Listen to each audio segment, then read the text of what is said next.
Hello, dear all. Welcome to English Without Borders Thursday series of webinars. And we are so happy to welcome all of you who are joining this webinar from different parts of the world.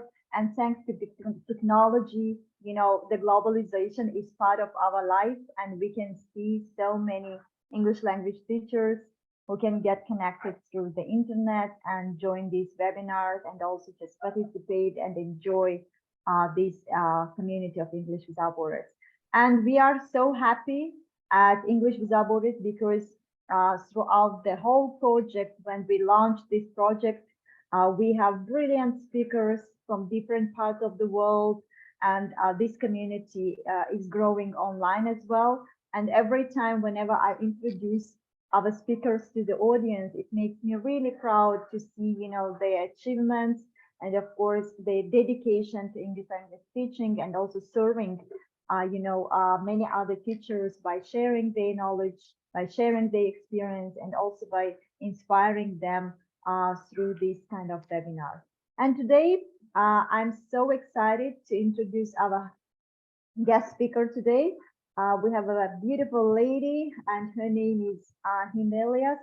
And today she will talk about elevate your games through communities of practice, onwards and upwards.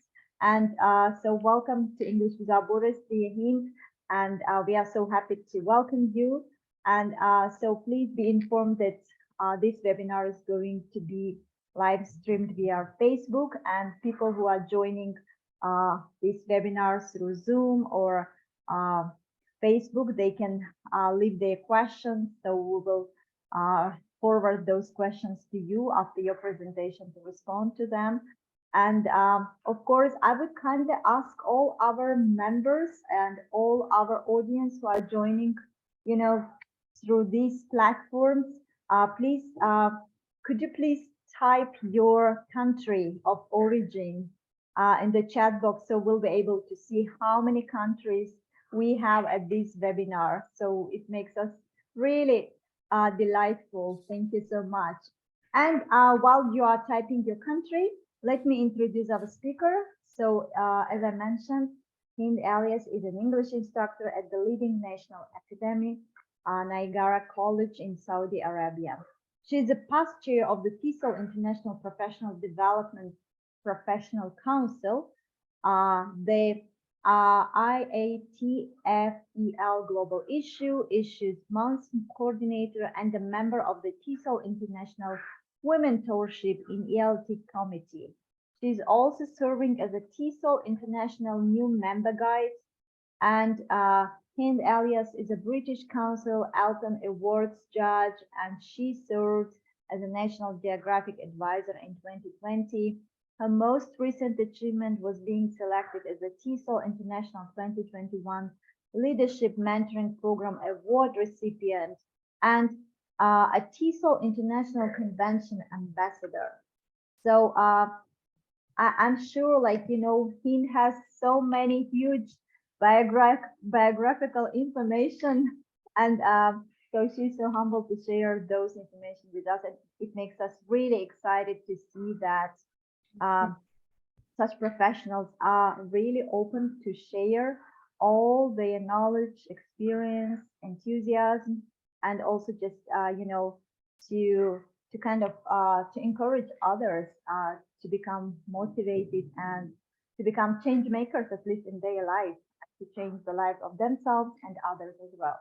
So thank you so much, Hind. Now over to you. I don't want to keep you much, but anyway, dear audience, we encourage you to ask your questions, and of course, to leave your questions in the chat box. So we will definitely let Hind know about them. So, and Hind, if you don't mind, we have people joining from different parts of the world, from Indonesia, from Saudi Arabia, Tajikistan, Indonesia, again, Kyrgyzstan. So yeah, and I hope just, in a few minutes, we'll be having more and more audience joining this webinar.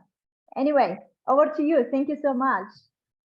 Thank you very much for your lovely introduction, and I'm very, very happy to be here. and it's an honor to join everyone here today. And I hope you'll benefit and enjoy my presentation. So I'll start by sharing my screen.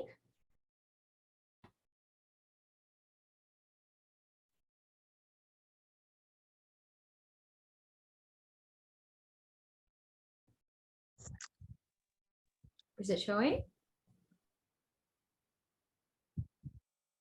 Yes, we can see that. Great. Okay, so my presentation is about communities of practice, and we're going to talk about different communities of practice and the benefit from joining these communities. So these are some of the associations that Nasiba mentioned that I'm part of. And again, it's great to be here today. So what is a community of practice? A community of practice is a group of people who share a concern or a passion for something they do, and they learn how to do it better as they interact regularly.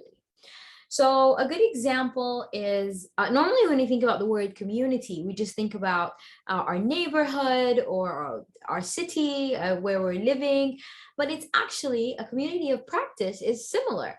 We have a group of people who are interested in the same thing. And the first thing I could think about was the TESOL International Convention. And as you can see, this was during the pandemic. Some of the council leaders are online and some are face to face. So that is a community. That is what a community means. And people learn how to do things better by interacting with other colleagues, by attending events like this one, sharing ideas, getting to know more about different associations, about different learning topics, different classroom techniques and strategies. So as people interact regularly through conferences, through webinars, through face-to-face virtual interaction, they learn how to do things better. Not only the people who are attending, but even the presenters also get to learn. So when we interact regularly, and this is what we're doing right now, they perform better, and the community develops and achieves its goal. So the idea of communities of practice was proposed in the 1990s by Etienne Wegner, who was an educational researcher. So this is also an example of TESOL International, a community of practice. Join our inspiring collaborative community. So it shows you that there are people from all over the world. Just like here, we saw people from Saudi Arabia, where I'm based. We have other members from Saudi Arabia, Indonesia, and so many different parts of the world. So this is what a community of practice is. It's like a family. So this is TESOL International. And I think it's very interesting that we learn in different ways, and the learning takes us to different places, and we don't really plan that. Sometimes we just join a community of practice just to be there, or just to travel to attend the conference, but you never know where that is taking you. So let's talk about the origins of communities of practice.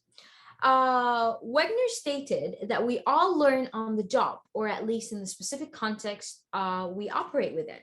So normally for a teacher, we learn about in the teaching environment, around teachers, at different events. And if we look at the picture here, it shows us there's a core, which is the green circle in the middle, and we have the periphery, which is the X on the edge, on the rim, okay, on the red rim, the X. So situated learning is then the area where people engage with one another. Can you see the middle? So people from the periphery come to the middle, people from different parts of the circle all collaborate and communicate and come together, and they're all in the middle circle.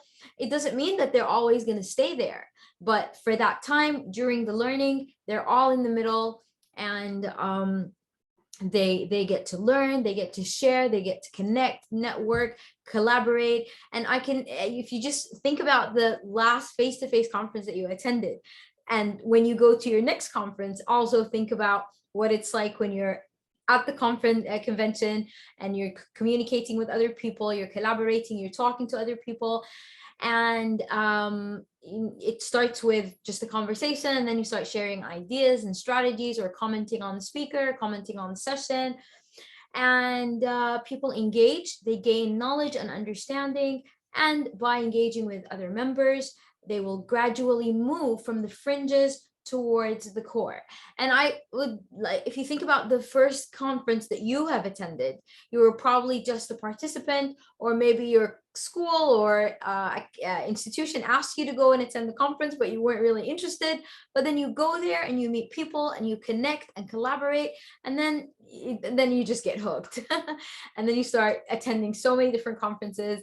And that is how I started with my conferences. I started by joining one conference in the Emirates, which was TESOL Arabia. And then from there, I started joining so many other organizations, and I've learned so much. So Wegner stated that communities of practice are everywhere. And this is also a picture of the TESOL International Convention. And we're involved in many of them. And it doesn't only mean a conference, even at work. And we don't even think about it.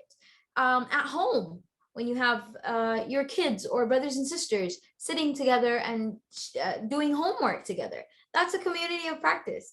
At work, when you have teachers in the staff room discussing different topics about a student or about teaching strategies, that is also a community of practice. In some groups, we're core members, and other groups, we're at the margins. And if you think about yourselves, if you're in a community of practice, normally, well, not necessarily, it could be your local organization. So my local organization was TESOL Sudan. I was part of TESOL Sudan, and I was just taking the learning and from TESOL International, from IATEFL, from National Geographic, all these other organizations, and then focusing more on my main organization. But then with time, things change and develop, and then you start expanding and getting more involved in other associations and other larger communities of practice. And you can either start from the local organization and then expand and attend and start getting involved in international ones, or it could be the other way around. You can start with large organizations, and then you start exploring your own organization, your local organization. So it's very interesting, and it's every organization has a different story, has a different way of evolving, and we're going to talk more about community, about how this happens in the next few slides. So as I said, all of us are part of these communities, but we're not consciously aware of that. As we said, in staff rooms or corridors, when teachers discuss specific learning situations or strategies, that is also a community of practice. We don't really think, oh, I'm part of a community of practice. It just happens, spontaneously. It happens without even thinking. We connect with other people, we share ideas, we have the same goal, which is improve teaching strategies. And that is what therefore, it can happen anywhere. But of course, the obvious context is a workplace. But of course, in today's world, now this is online. We don't have to be face to face. This is also a community of practice with the changes and the online and COVID. And there's so many different discussion groups. There's the TESOL International Lounge Live, WhatsApp groups for communities of practice, Facebook, where we connected. I connected with Nasiba and English Without Borders, and through colleagues and friends. So there's so many ways we can connect and learn about other communities of practice. And you find Twitter chats, and that is where educators discuss topics. Facebook, so many different communities of practice, and they just keep growing and we keep learning. Are all communities of practice the same? They're not the same. Some of them have names, and some of them don't. Some are formal, some are not. So it's important to know that not everything is a community. Not everything which is a community is a community of practice. For example, a neighborhood is a community, but it's not a community of practice. So let's look at the main characteristics of communities of practice. Oops. Well, let's look at the main characteristics and what makes our community a community of practice. So these are main characteristics and key elements. First of all, there's a domain. And the domain is an area of shared interest and key issues. So if we think about English Without Borders, what is the domain? What are we all interested in? We're interested in learning. We're interested in sharing resources. We're interested in webinars. We're interested in connecting. So that is our domain. Community, which is relationships. So this is how we're going to connect, and I'm probably going to be with you for many, many, many years now. And you also, for new people who have attended this webinar, now know about this organization. So their relationships, we start discussing ideas, sharing ideas, inviting speakers, introducing people to other people, and it's just an ongoing process. Sharing activities, learning together. And practice, which is a body of knowledge, methods, stories, tools, and things get developed, and the organization grows and grows, and people get more and more connected. So, as we said, Etienne Wegner, who talked about communities of practice, said that communities of practice are groups of people who share a concern, which is our concern, teaching English, or a passion for something they do and learn how to do it better as they interact regularly. It's very interesting that every event I go to or every session I attend, I always learn something. You get to learn about the attendees, you get to learn about the association, you learn about the association's goals. I was looking at your website, and I learned so much from your website and your activities. So we all learn, every single person gets to learn. So we said there's a shared concern, which is the domain. Practice, we're practicing and we learn how to do things better, and we interact regularly. So we always have events, webinars, conferences, discussion chats, website, WhatsApp chats, groups as well. So we all learn how to do things better. So a community of practice is like having a network of connections, but it's actually more than that. So whenever you have you struggle in an area teaching English and you have a question, I would always go to my TESOL community and ask, and you'll always find an answer. And I'm sure many of you have done that during the pandemic, learning how to use tools, how to share your screen, how to so many different things, because you know that they're interested in the same things you're interested in. And we're in different levels of experience. So we get to interact, learn from each other, and help each other. As we said, it has a defined, it has an identity defined by a shared domain of interest and key issues, and members need to be committed to that domain and be competent, and that's what makes them different and unique. So one of the things that some people ask me about organizations and conferences, and they say, oh, why do you join these conferences if you don't get paid? So I tell them, this is something that shows how passionate people are about these conferences, because they're not paid, and they really, like, if you look at all the major English language associations, there's so much commitment and dedication, and people spend a lot of time, money, traveling, organizing these conferences, IATEFL, TESOL International, and there's an amazing team that is interested in that cares about the association. Not only that, but even the members who come and attend, thousands of members attend these organizations. So if they weren't committed, the organizations will not grow. Even the participants who just come and attend, thousands of participants. And that shows dedication, commitment, and that's what makes the organizations unique, and participants as well. Community members collaborate, they have joint discussions, they share information, they support each other, they build relationships. And a good example is also the TESOL Leadership Mentoring Program, which is a program that where TESOL pairs members with past presidents, and they get to learn from the presidents. They help them, and they help them with their leadership skills. They find an area that you need to work on, and they support you for a year. It's closed now, but if you apply next year, and people who get this award get to attend the convention and meet TESOL family members.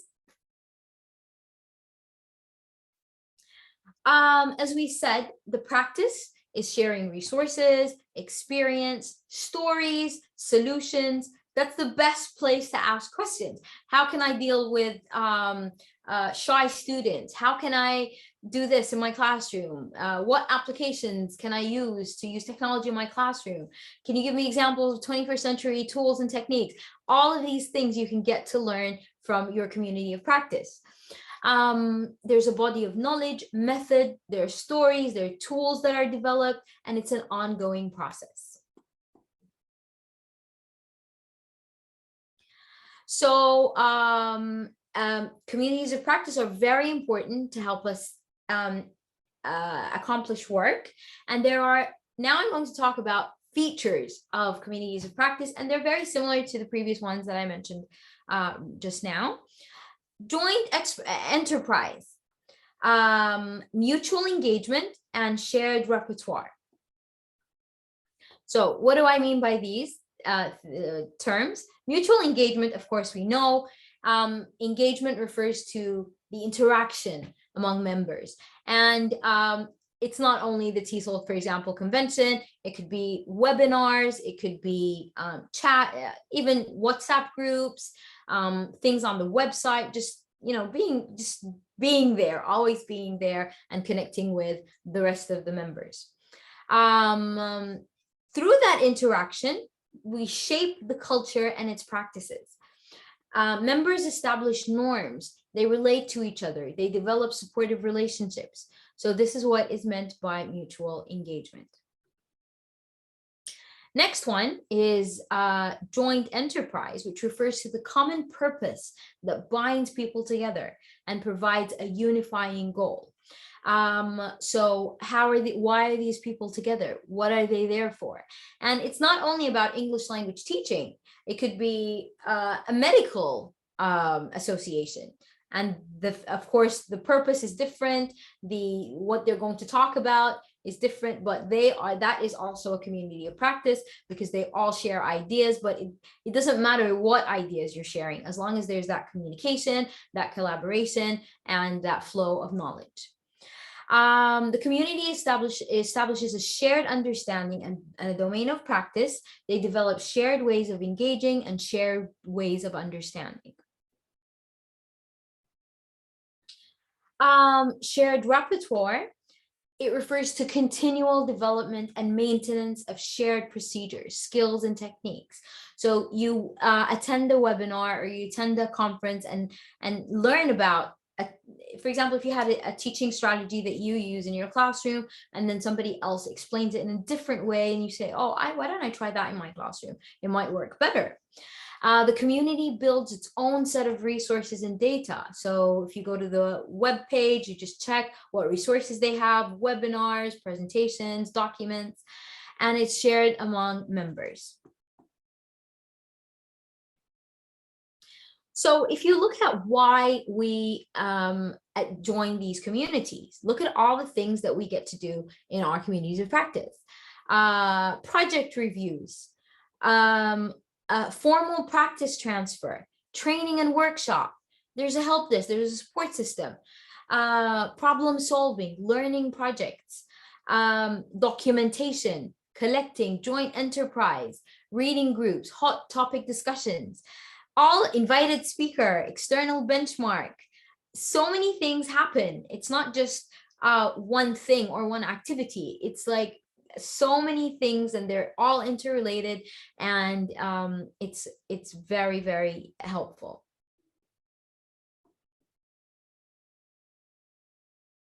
So why do people join communities of practice? So if you can type in the chat box your ideas, why do you think people join these communities of practice? I'll give you 1 minute to just tell us why you join communities of practice. Why are you part of English Without Borders? Okay, there's a great comment here by Fernando. Communities of practice help us keep updated with what's new, exactly, and it will expand our network. We have a chance to share information, ideas, exactly. English communities will help us get informed in relation to webinars, courses, and it's interesting how when we attend a conference or we attend the presentation, sometimes we have our own, we read something, and then the following year you attend the presentation, they say, oh, this does not apply anymore. This is the new way of teaching, right? You know, how we use 21st century tools, and then you think, oh, I was using a really old method, I need to go and, you know, upgrade. So yeah, that we learned so much from these events. Yep. English Without Borders, American English at State, British Council community, very good. That's one of my communities. Teacher development webinars, exactly. I'll be presenting there soon, teacher development webinar as well. So yeah, there are so many communities of practice, and you get to see amazing speakers. I always like to follow teacher development webinars. There are always great speakers there. So yes, we do learn a lot, and you feel connected, and you feel like you know these people, even if you haven't met face to face, but just by seeing their flyers and seeing posters, you feel really connected, and you get practical help. Exactly. You can get information because the people in the community share the same interests, so they will be able to help you and find solutions to your problems, share concerns, and developing our tools. Exactly. So there are so many things that we get from communities of practice, and now I'm going to mention most of the ones you mentioned already. Creating a support network, and COVID was a great example of how our communities helped us learn, teach, learn how to do things online. I learned so much from so many webinars and different teacher associations. Connect with people who might not have other means of interacting. Enable dialogue between members, sharing resources, providing a shared context for people to communicate and share information. Keep updated, expand networks, share ideas, take courses, exactly, and learning from one another. So I think all of the organizations that I have been part of were through one teacher association. So one teacher association, I would learn about one thing, while I'll see call for volunteers, and then I would apply. And then in another organization, I would learn about something else, and it just goes on and on. So now let's talk about the different levels of participation in communities of practice. So what do I mean by different levels of communication? We have different levels, and if you just think about yourself, these are the different learning spaces, different job roles, different tasks that you do. How are we involved in communities of practice? So first of all, we have different levels of involvement, different types of involvement, and this involvement in a community of practice can can produce learning in multiple ways. You can learn so many different things. You can learn different skills, leadership skills, IT skills, communication skills, and the domain has different levels of relevance to different people. So if you look at an organization like TESOL International or IATEFL, in IATEFL, we have different SIGs, which are special interest groups. And TESOL International has communities of practice and professional learning networks. So there's so many of them. And I'm deeply involved in the TESOL organization, but I'm not in all of them, because some of them I feel they are interesting, but it's not something that I'm very interested in. So I would actually, if or I feel it's not relevant to me. For example, young learners, I teach adults, so I'm interested in young learners, but it's not really relevant to my role as a teacher, as I teach adults. So I will get more involved in things that are related to teaching adults. So based on that, you get involved depending on your level of interest, depending on what you like, what you're interested in, what's easier for you to access maybe. And depending on the relevance to you, then that is what will get you more and more involved. So if I'm interested in digital technology, I want to learn about technology. So that's interesting, and it's either relevant or you're interested in it. So I would go and join that special interest group. And we have, if you can see in the picture here, we have different levels. The core group is the heart of the organization, the leaders, the organizers. And if we look at TESOL International, we'd say this is the board of directors, the president of the association, and the TESOL International board. These are the ones who are the heart of the community. And as you can see, we have core members, and then we have outsiders, we have peripheral, and I'm going to talk about all of them in detail. And it's interesting how people move in and out of these categories over the life of a community. So the TESOL International president this year is the core, and then maybe the TESOL president would have a break for a few years. So it'll be a peripheral participant and then come back joining the board of directors or joining, it depends on, their interest, their availability on so many things. So it shows you how you can move in and out of these roles with time. So interaction and knowledge flows between them and creates opportunities for learning. So even if let's say you're an outsider, if you find something that's interesting and you get to interact with people and you learn, then you say, okay, why don't I join a committee? And then you join a committee, and then you say, okay, why don't I join the board of directors? Why don't I apply to be TESOL president? So that is how interaction and knowledge helps us move from the periphery to the core.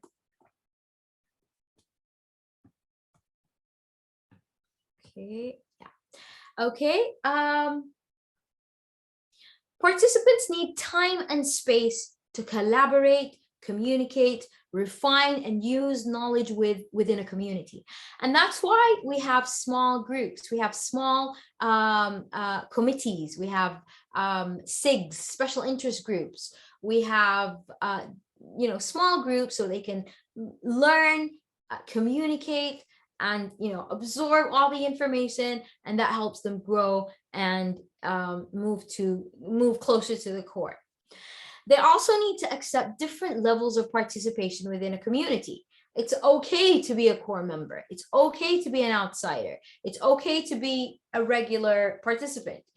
And people need time. Maybe at this stage of my life, I'm not ready I'm not ready to move into the core. So it depends on our interest, it depends on our availability, and so many other things. People have different levels of interest, which translates to different levels of participation. So if I'm really interested in a role and really interested in doing something, then I would get more and more involved. You could be interested, but you don't have the time or experience or the interest. So there's so many things. If you don't have the time, you might not be able to move, or you might not be interested in moving for now. So there are so many factors that move us from the core to the periphery.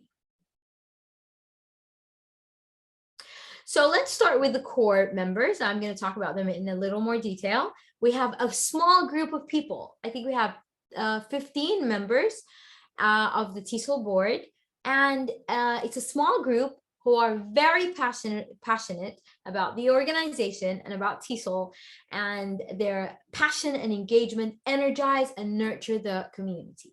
This group forms the heart of the community. they charter, market, nurture, and operate the community. So as you can see in the picture here, this is the core group and this is the main group. The core members coordinate the leadership within the community. So this is the leadership group, the one in the small group in the middle, the smallest group. And as I said, this is like the TESOL board of directors. Then we have active participants. That's the second group. And the active participants are practitioners, and they define the community. So I think about these as the chairs of different special interest groups or different professional learning networks. These are the leaders of the Professional Development Council, or the Womentorship in ELT, founders of Career Path. These are the ones who are right after the core members, and they work closely with the core members to shape and define the direction of the community. And this includes their vision, their mission, their purpose, their roles. They share everything the core group shared. Excuse me, sorry. Excuse me. So that is, and they're active. They're very active, and they also care and support the association. Then we have the occasional participants. So while I'm talking about these different levels, think about yourself and think about your involvement. You might be involved in one of associations as a core member, and you might be a peripheral member in another association. So now let's look at the third level, which is occasional participants. They're members who participate when the topic is of special interest, and when they have something specific to contribute, or when they're involved in a project related to the domain of the community. So this could be attending a conference when it's related to your field. So if it's something about dealing with shy students, or dealing with naughty students, how to deal with naughty students. So, okay, this is something that I'm interested in. I'm not going to attend all the Saturday webinars, but this one is really interesting, so I'm going to attend it. We can also think about it as people who attend the conference during the conference time. So you travel to the States to attend the TESOL convention, but throughout the year, you're not really involved because you're busy with other things, but you just travel once a year, and that's your only involvement with the conference when you want to present and when you travel to the conference to attend it. So those are occasional participants. Then we have peripheral participants, and they're members who remain in the outskirts. Their participation is minimal, and they don't really participate, and that's for many different reasons. They might think that their contribution it's not really valid, and they think, oh, they don't really need me, I'm not going to participate. Or maybe they don't have the time to participate. They're knowledgeable, they're experts, but they just don't have the time. They don't have the ability to travel. So these would be peripheral participants. They constantly digest discussions and details of the community, and they might use this information that they learned from the conference in their own organizations where they are active. But in TESOL, or one of the bigger organizations that's not in their country, difficult to access, so I'm just going to learn from the organization, but I'm too busy now with my own local organization. So they are still connected, they still renew their membership, they're still TESOL members, but they're not engaged.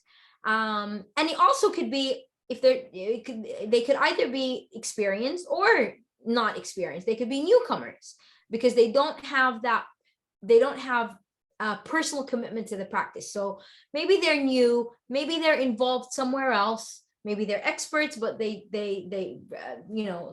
already did their share of going through the stages and moving from the periphery to the core, and now they're going back and just slowing down.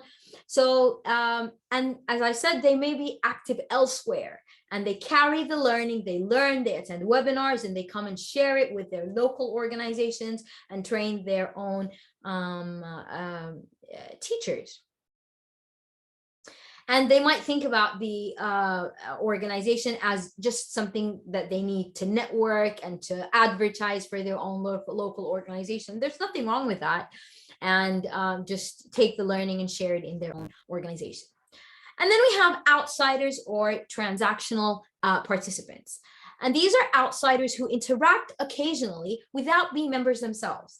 And I didn't do any research about this, but these are just things that I thought about when I looked at different people who attend. So for the outsiders, I would say these would be publishers who do not attend the conference, who do not they don't attend webinars, they don't register as members, they're not members of the organization, and they're not very connected, but the conference is a good opportunity to advertise for their books. So they're always there when there's a conference. They're not members, but they come to display their books, meet people, network, but they don't really have to be participants and they don't have to be members. So they interact only to receive or provide a service. So they're going to provide a service, which is advertising for their books, or gain access to the publication, website, and tools. And as we said, they can also be taking the learning somewhere else. So now we're going to talk about 7 strategies that allow communities to flourish. I'm sure you've heard about so many different organizations. You hear about an organization one year and then it's not there anymore. This happens all around the world. There are new organizations that pop up. They do a great job one year, which is amazing. And then after that, it's gone. So let's see why, and let's see how these organizations can grow and develop and flourish. So there are 7 strategies that allow communities to flourish. Communities need to be able to evolve and shift in focus to meet the needs of participants without steering too far from the main interest. So they need to evolve, not only change their materials and their documents and their resources, they need to upgrade them and update them and learn about new skills and things that are happening around the world. So if, for example, it's during COVID, now we need to shift our learning and shift our tools to help teachers teach online. So if somebody is still using face-to-face classrooms during the pandemic and they're still focusing on, how to teach in a classroom, that's irrelevant because now we need to know about tools to teach online. So that's why they need to evolve. Not only that, but we can't have members who are like a president for 20 years. It needs to evolve, new blood in the organization.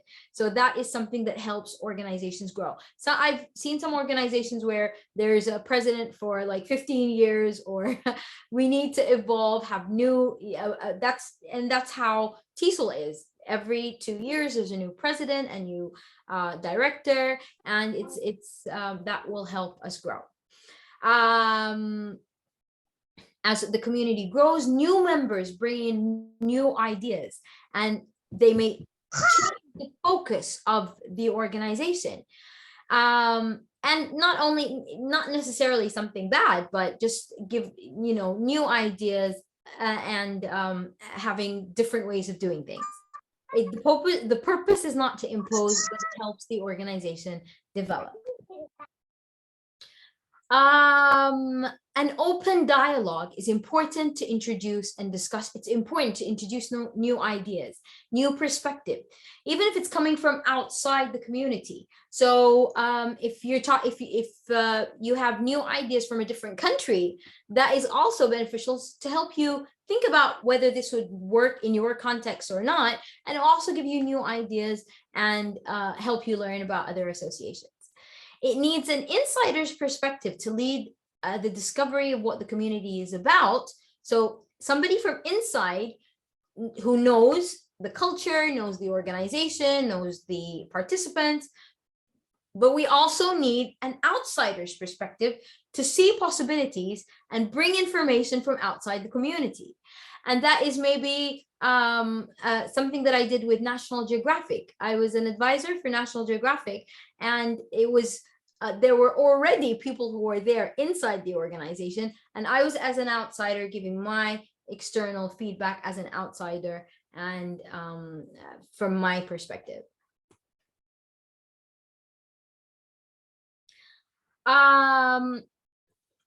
Communities of practice are strengthened when they're inclusive and equitable. We should get a range of backgrounds, different backgrounds, gender identification, languages. And if you look, if I had a previous picture that said we are TESOL, you could see people from different parts of the world, and that shows what makes TESOL. So, and this is a powerful way to learn and grow with others. 4, as we said, and we talked about the different levels of participation. It's important to have different levels of participation, and communities of practice encourage all members to participate equally. Core members, active, peripheral, outsider, they engage, they interact, and they all provide input and help the organization grow. Develop both public and private community spaces. So it's important to encourage individual or group activities that are shared publicly or privately. So we do have, for example, in TESOL, we have private groups. It could be a meeting with all the chairs of the organization, and that's a private group. And we also have something called the TESOL Lounge Live, which is open. Even if you're not a member, you're allowed to join the TESOL Lounge Live, where you get to share ideas, listen to a presenter, give ideas, and then we go into breakout rooms, share ideas, interact with others, and you get to express your opinions and talk about your experiences and give your feedback. So public spaces, as I said, a small meeting, it could be a website that's only for a small group, and it could be, public spaces, which could be a general meeting for everybody. It could be the website, which is open for all. Private, which could be for a small group, like for the leadership team, or one-to-one networking. Most communities have public events where members come and they gather face-to-face, discuss ideas, share ideas. It could be a blog. And these activities help strengthen the community and bring people closer together.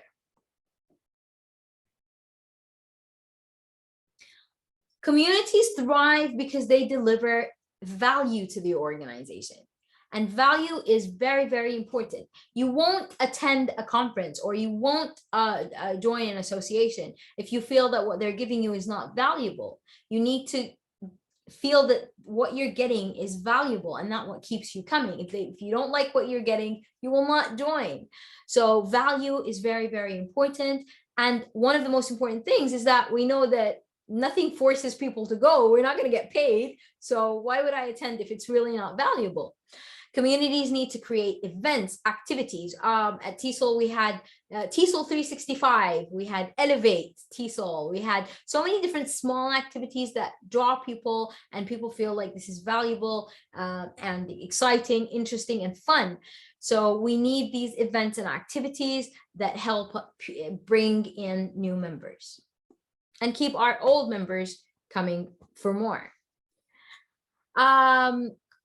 Communities of practice need to combine familiarity and excitement. So have a variety, as I said, of interesting events to encourage new members to join. And one of the things that we had was Take 5 with TESOL.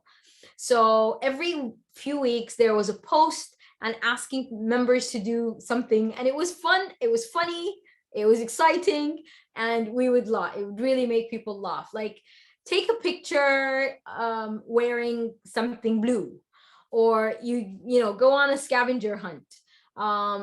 Take a picture wearing a hat. Yeah, so there were things, and everybody would post their pictures. It was like a competition, and it was a lot of fun. So we should have a variety of interesting events that encourage members to join. when you're in a community of practice, normally it goes really well, and then there's a routine and there's just a pattern of meeting, conferences, projects. So you need to just bring something in there. So we have TESOL 365, Elevate TESOL. So small events that take 5 with TESOL, small events that are fun and keep people coming for more. And this is done through shared concern, introducing challenging perspectives, and sharing ideas and discussing them.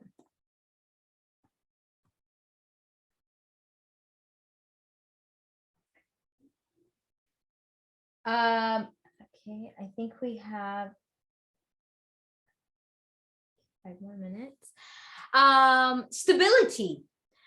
Our everyday lives have a rhythm, right? We're just every day as educators, we wake up, we get ready for work, we come home, eat, sleep, attend a few events online, and then do the same thing over and over again. And that's familiarity. And communities have a rhythm, like regular meetings, like every Saturday there's a meeting, and at the end of every year there's a conference. So there's like a rhythm, and the community has a sense of movement and liveliness.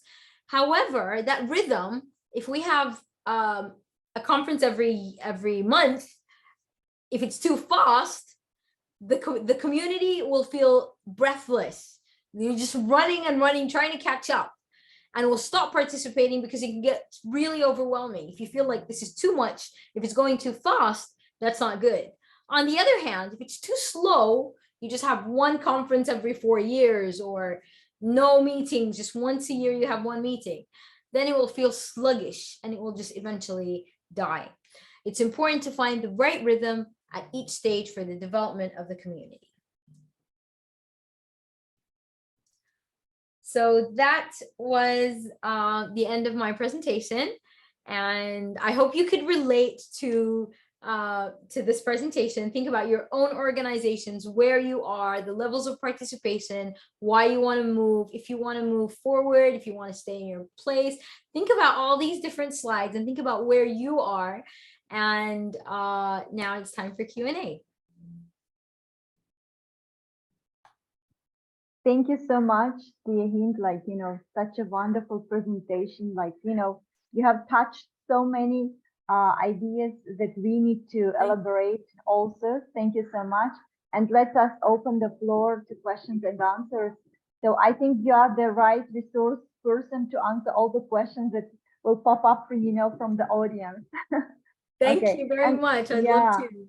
Great. Yeah, and of course, like, my interest would go to womentorship, which you mentioned. So could you also just, some information about that? Because, in Tajikistan, the English language teaching community is mainly a women community, because, like, most of the women are engaged in teaching, and particularly in English language teaching.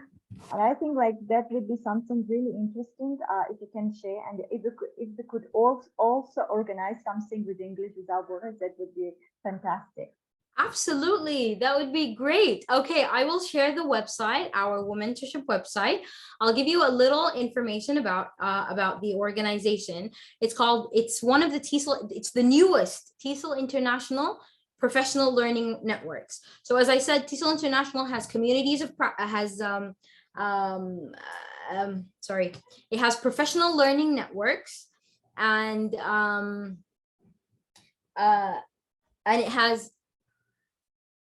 it has councils. Sorry, it has councils. I was a chair in one of the councils. I'm the past chair of the Professional Development and Professional Council, and we have professional learning networks. So Womentorship in ELT is the newest TESOL International professional learning network, which we call PLN, and it focuses on women, empowering women, personally and professionally. And we organized a few events. I'm one of the committee members, and it was organized by my dear friend Laura Baker. She founded this organization 2 years ago now, and we always have these events for, and we actually do have men who join. They're all welcome to join, attend our events as well. But we focus on finding ways to help women, develop and you just talk about women issues, problems that we face in the workplace and in our lives in general. And the main goal is to help women personally and professionally. So I will share the our website.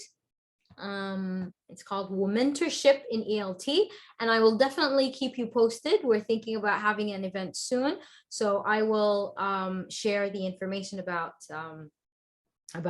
its Womentorship in ELT. We have a mentorship in ELT. So you can find us on Facebook. You'll find us on Instagram, on LinkedIn.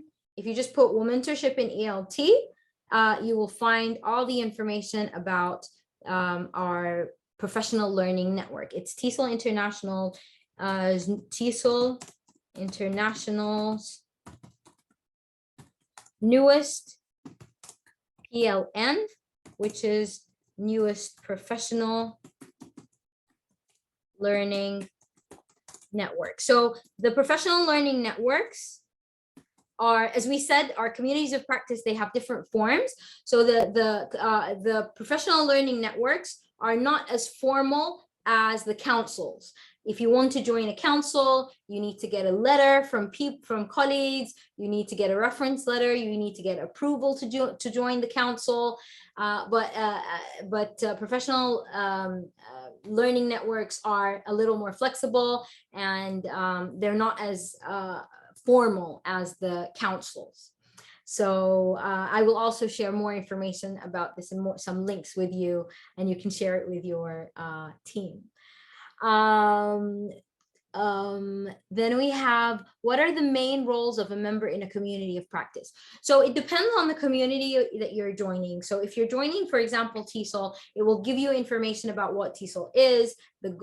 Just like when you join a WhatsApp group, you get the rules at the beginning, and you have to make sure that you're following the rules and you're interested in what's being shared. So if I'm in English Without Borders, this is my community of practice, your role would be to attend sessions, support speakers. If they send you a survey, you respond, maybe apply to present, to do a webinar. So it depends on the needs of the association, depends on the needs of the organization, what the organization's for. Even if you're a member of TESOL, what would you do? You'll pay your membership, you'll attend the conference, support your organization, you'll attend their webinars. So that is what somebody would do if they're part of community of practice. So these are the main roles, and it depends on what the organization is aims to do. Did that answer your question, Fernando? Yes, ma'am. Thank you very much. Great. And I see another question. You said, what is some common behavior we should all take into consideration when joining a community of practice? So I think one of the things that you should do when you join a community of practice is always try to be there. Always try to, you have to be committed and dedicated. I know sometimes it can get out of control, but at least give yourself one day, once a week, do something for your community of practice.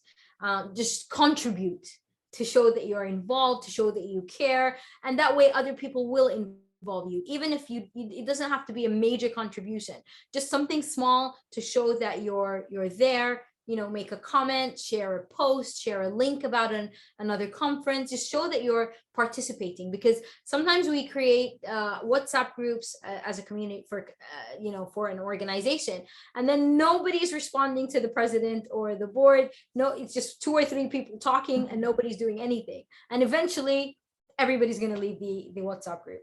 So just make sure that everybody's sharing something, you're communicating, you're commenting on what other people are saying. So that is something that we should take into consideration and take it seriously, because nobody can force us to do things, because it's all voluntary, and it's all we're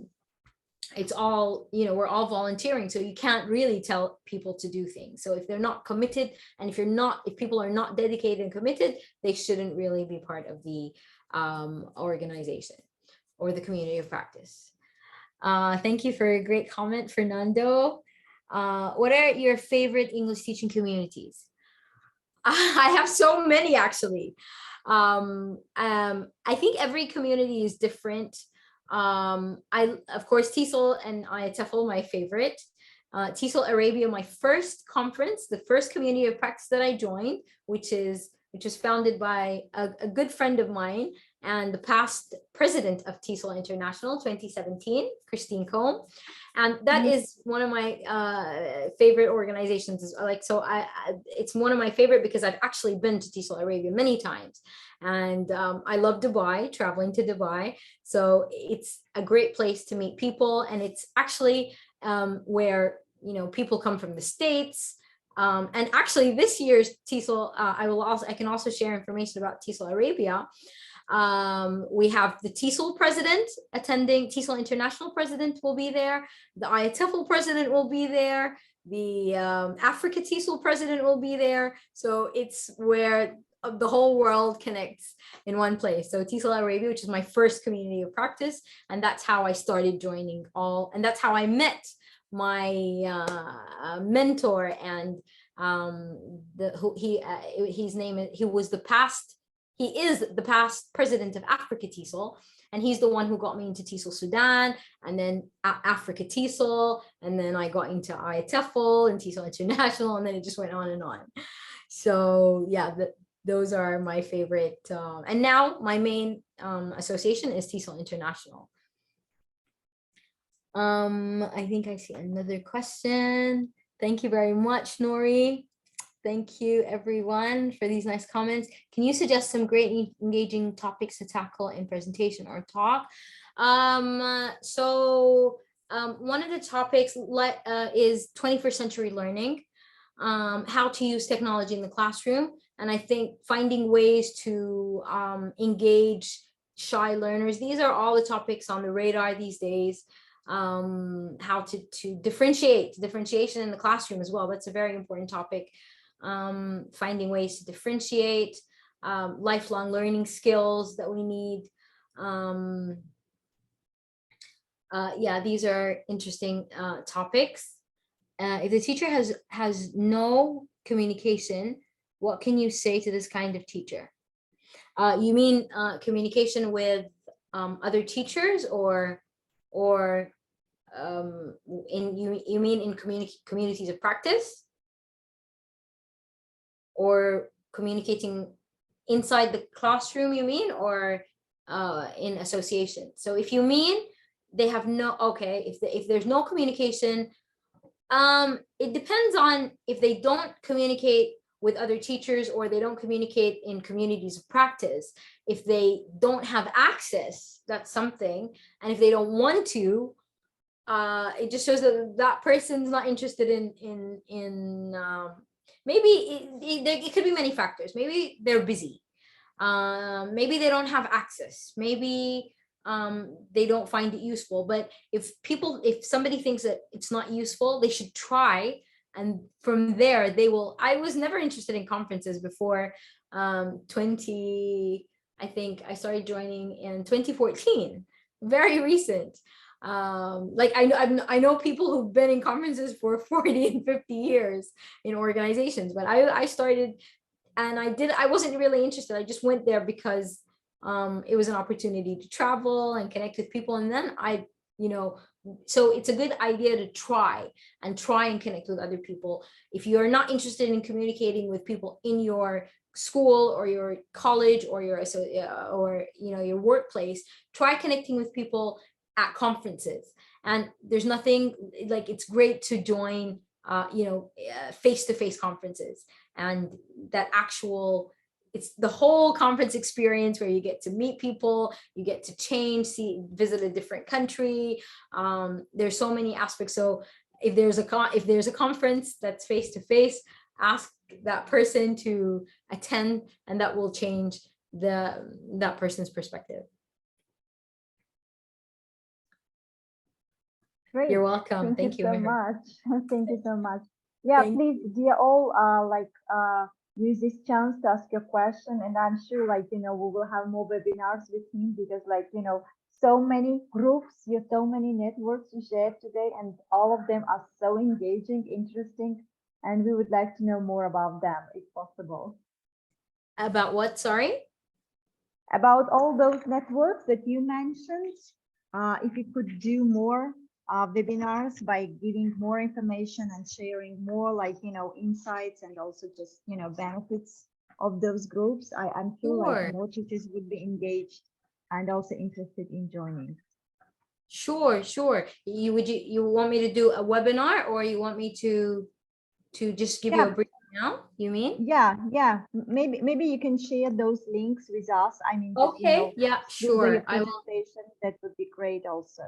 Great, great. I can, I might not have the links available now, but I can share them with you. Yeah. Yes, Share all the definitely. links of the, Mhm. and yeah, it's great to join these, associations. There are WhatsApp groups you can join. I'll share all the links of all these associations and networks with you, and then you can share them in your groups. There's so many things that you can do, and so many, and even if you, the largest one, which is TESOL International, there are Mhm. so many opportunities, so many, even they even have grants for people to travel to the convention. If you apply the leadership mentoring program award that I applied to, and this was also by my friend Christine, who told me that you could apply, and then if you receive this award, you'll be, mentored by a past president, and you'll be given the opportunity to travel. They give you an allowance to come to the States to attend the convention. You don't need to register. The registration is free. So there's so many benefits, so many advantages. And I will share all these links with you, and you can share them with your association. Mhm. Thank you so much. Dear Hind, it's such a big pleasure to host you today. We can Thank see like you. you have so many experience to share with teachers, and we really appreciate your time and energy. And we hope that we will see you in our future webinars. Thank you so much, dear Hind. And of course, on behalf of all English Without Borders audience, let me once again convey our deepest gratitude to you, and keep up doing your great job and by encouraging so many teachers around the world. Thank you. And of course, like we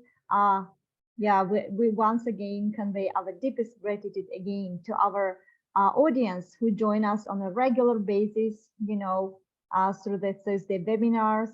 And so we are very happy to see your active participation, and also being active in asking questions and learning more about what's going on in the ELT world around. Thank you so much. Dear all, please, stay tuned on us. And of course, Hind, if you want to say some words, go ahead. Yes, thank you so much. I love the engagement. I loved all the questions. I really, really enjoyed being here. And thank you very much for this wonderful opportunity. And I'll definitely be back again. And I'll definitely share all my links with you. Thank you so much for a great audience and a great webinar. Thank you. Yeah, thank you so much.